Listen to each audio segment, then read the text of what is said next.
pressing the mic. Can you see that print? All right. Bet. We want you to see the French flag. All right. I'm on limited time, so I gotta keep this mic on. See that French flag, though? I'm a Carolina Frank. One that. Yeah. This is 250 years ago. Let's see, when was this bill? It says South Carolina voted to ratify the federal constitution in this building on May 23rd, 1788. Uh, it's a 1771 is when this was built, I believe. So I'm gonna come back here. They got right here in the middle, a car blocking me. They got these cars blocking me. Sorry. On that, I got it said the old exchange.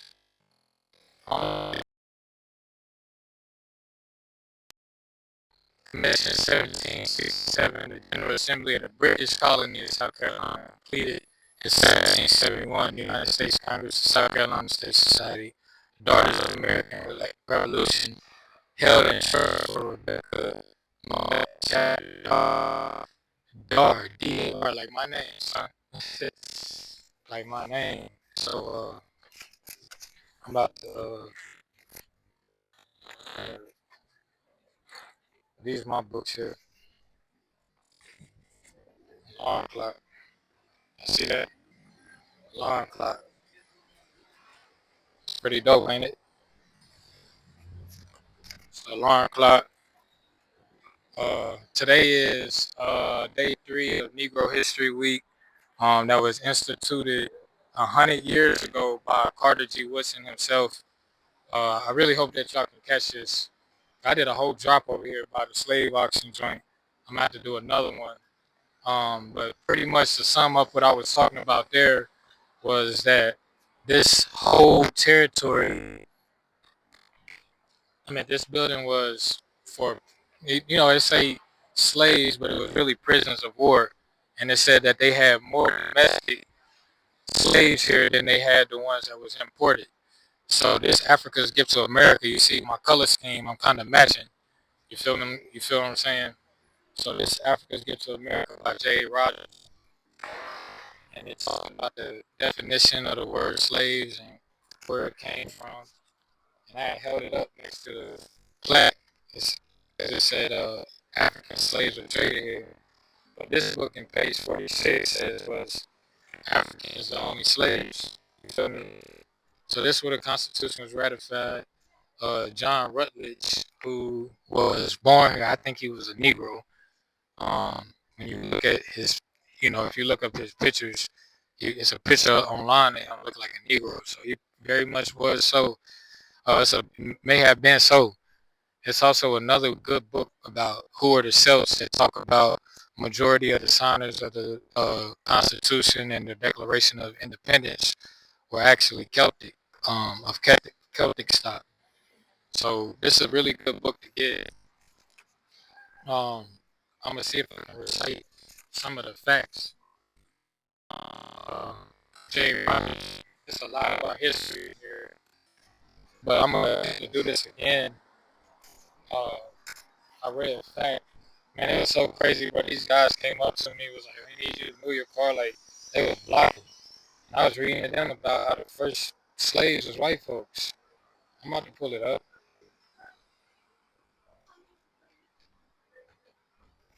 This is a really good book to get for Negro History Week. You can get it from the Duke store in Atlanta, uh, Charlotte from Comedic Science, Chicago. You can get it from you could get it from in Chicago in Chi-Town. You can get it at the Underground Bookstore. That's where this one comes from. So right here. So Slav comes from. That's what we were talking about. The etymology of slave. It actually comes from French. You see the front. the Frankish flag flying right there. Uh, so it comes from French, slave. So slave means a female slave. All right. So that's when you saying slave. This dungeon that's below here was for prisoners of war. You feel what I'm saying? It was for the prisoners of war. And we got a car coming. I hope it don't block the signal. But that's what Slav come from, the etymology. And when you look at the etymology of Carolina, it means the free man. Okay, so the Carolinian is this is the Carolina Peninsula, and this city was established in 1670. It was founded in 1670.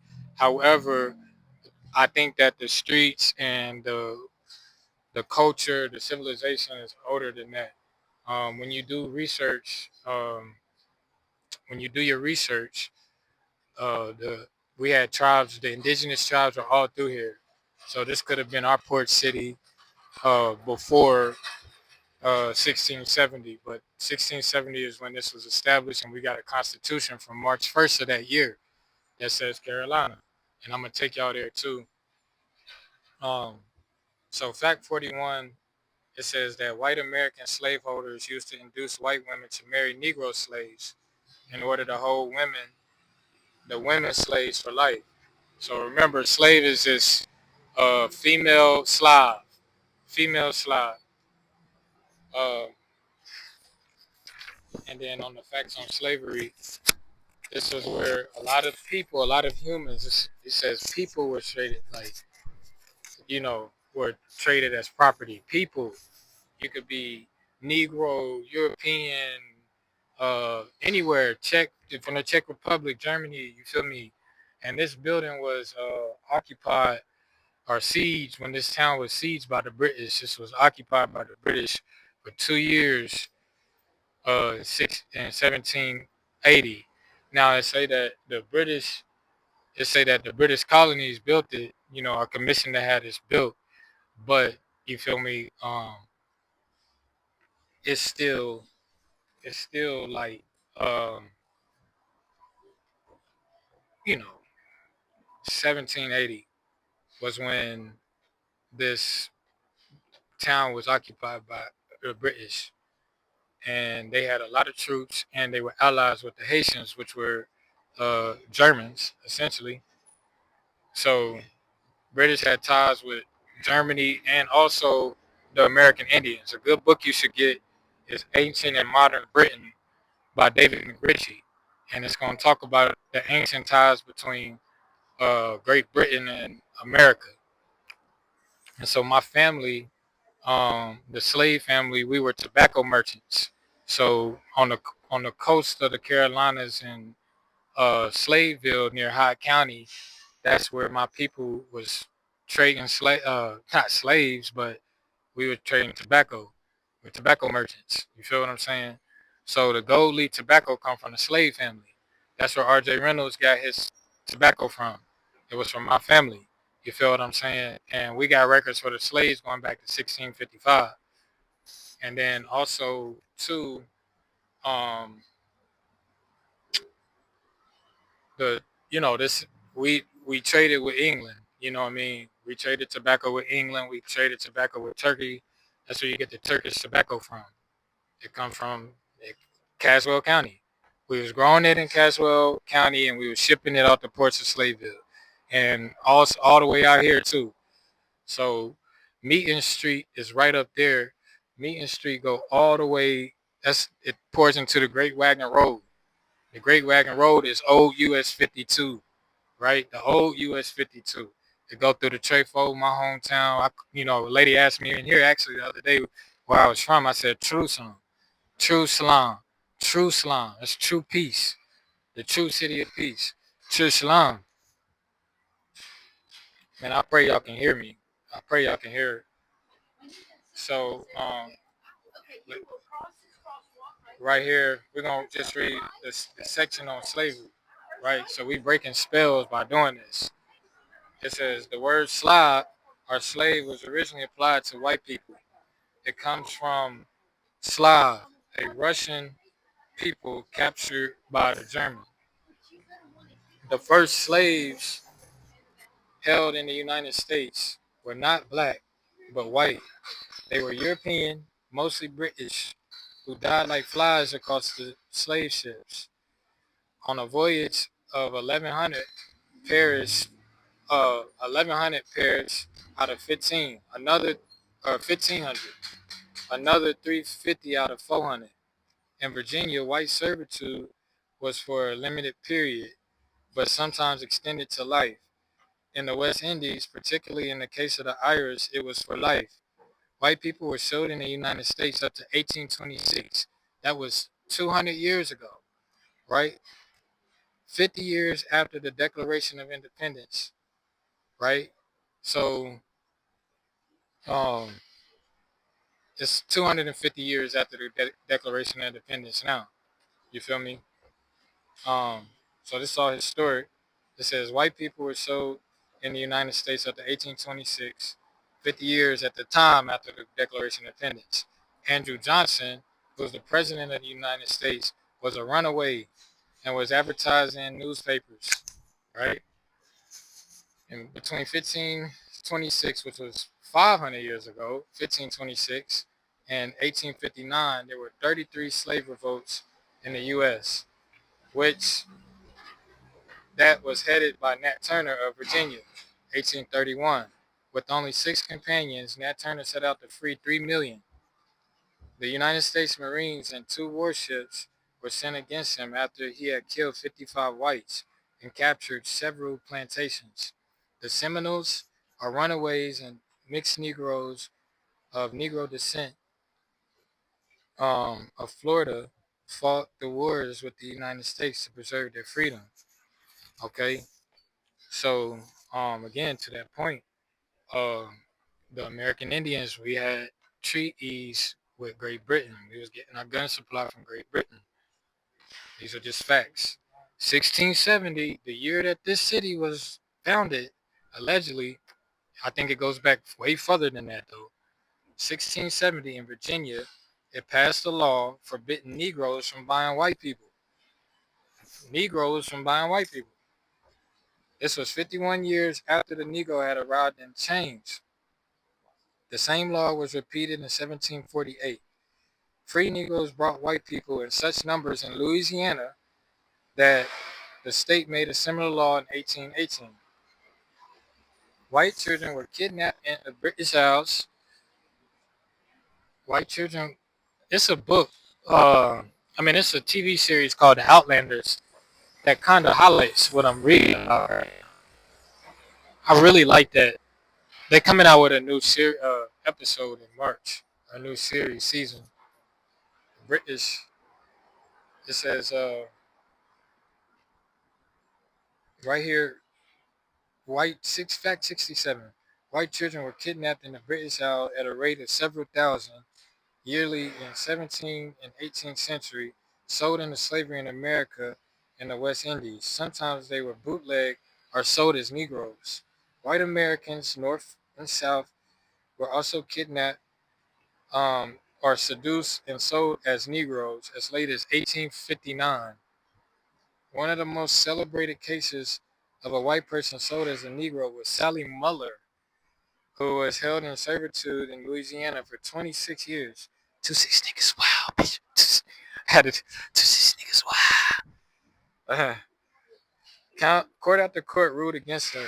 Finally, her birth certificate was dug up in Germany, and she was freed by the Supreme Court in 1818. Oh, that reminds me. Speaking of the Supreme Court,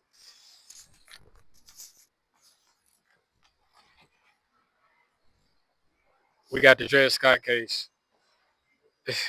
With the Supreme Court, it says the seal of the Supreme Court of the United States, Dred Scott. Man, let's go. That was around the same time, 1856, right? We just read about 1859. Okay. Prince Abdul El Rahman highly educated grandson of the Emperor of Timbuktu, was captured. He was a prisoner. So this dungeon was for prisoners of war. It was a prisoner. This is where they held the prisoners of war. You feel what I'm saying? And like if we go inside there, you'll see that they got Europeans depicted as the prisoners of war. You feel me? So a lot of the Scott Irish that were coming over here were prisoners. They were convicts. The first European settlers were convicts. I gave lectures on this in Charlotte. Uh, and so, man, I pray y'all can hear me. I pray that y'all can hear me. Uh, Abdul Rahman, highly educated son of Emperor, the grandson of the Emperor Timbuktu, was captured and battered, sold into servitude in America, prisoner of war. Years later, a white doctor who had traveled into his land saw him at Natchez.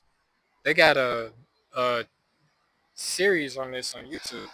Prince Amongst Slaves. Rahman was freed in 1829. $4,000 was paid for his liberation of to his children.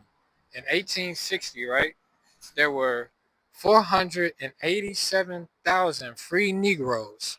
Now remember, the Carolinian is the freeman in the U.S., which was North America, whom owned slaves, some of whom owned slaves. C.D. Wilson, right, estimates that there were 6,230 Negro slaveholders. Woo! The tax returns of Charleston, South Carolina, right here, where I'm standing at, showed that 132 uh, Negro slaveholders with 390 slaves. The Negro slaveholders, like the white ones, fought to keep their chattel in the Civil War. The Brazilian Emancipation Proclamation in 1818 freed the slaves on the day of proclamation. So, chapter 3 in my book is called Emancipation Proclamation. Um, the British Emancipation of 1834, not until 4 years later, while the American Emancipation of 1863, when issued, those freed slaves whom Abraham Lincoln had no power to free were permitted and continued enslavement of those whom he had the power to free. In Arabia and parts of North Africa, this is the last fact from the slavery section, white persons, mostly whom were women, are still held as slaves, as many as there are Negroes. Sometimes the owners of these white slaves are Negroes. It's crazy, ain't it? Um, Another point I wanted to make was that in England, right? Like during the time, the first 100 years of William the Conqueror, it says that the whole population of England who was in servitude rose. They essentially brought themselves out of slavery and freed themselves and liberated themselves. This was in England, right? In the 11th century in England. So, it just lets you know that you can really rise to prosperity. You can rise from a slave to a god, but you got to know the etymology and like the history. Like I'm going to walk down there. So I'm about to start walking back. My great grandmother, Sophia Adams, who was born in 1842, was born into servitude. But because she had been born into servitude because her father was a captive, a prisoner of war, like Abdul Rahman, right? So you gotta look past it. It say this plaque over here literally say that it was more domestic, slaves than it was, the ones that was imported. You feel me? So majority of the captives, and you gotta think, bro, we precious cargo. Why would they pack us like sardines on ships, right? And if they gonna use us for manual labor, that don't make sense. No, they got us from right here, bro. You gotta look at it from a non-emotional standpoint. Let me see if y'all can hear me. What up, Lord? Let me see if y'all can hear me. Let me see. Man, that's good camera footage. Let me see if y'all can hear.